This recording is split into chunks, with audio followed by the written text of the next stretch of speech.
kufikia mwezi wa 7 tutakuwa na mradi mpya ambayo utaweza kusupport community forest association zote za baharini na zile za sehemu kavu kwa minajili ya kuhifadhi mazingira.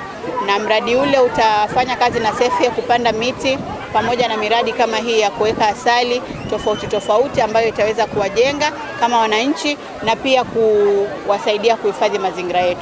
Na leo tumepanda mikoko. Tunajua kwamba utafiti uliofanywa unaonyesha kwamba karibia 10% ya ile hewa ya mkaa ama carbon huwa inakuwa absorbed by the mangrove. So tunajua kwamba ile tumefanya leo itasaidia sana katika environmental conservation, even kupunguza ile tunaitwa mambo ya climate change, sababu because of the carbon ambayo iko mingi katika mazingira.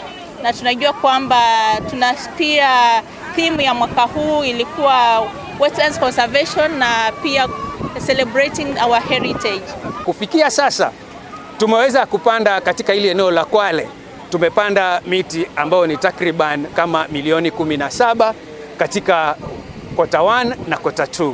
Na hii yote imeweza kupatikana kupitia wale washikadau ambao wameweza kujitolea na kuweza kuhakikisha kwamba miti hiyo imeweza kupandwa. Vile vile pia nao kufikia sasa naweza kuhesabu ya kwamba katika ile manufaa ambayo tunayapata mbali na uwekezaji wa livelihoods ambao ni kuweka nyuki, madimbwi na mambo ya ecotourism, pia nao kumeanza kuingia mfumo wa carbon credit.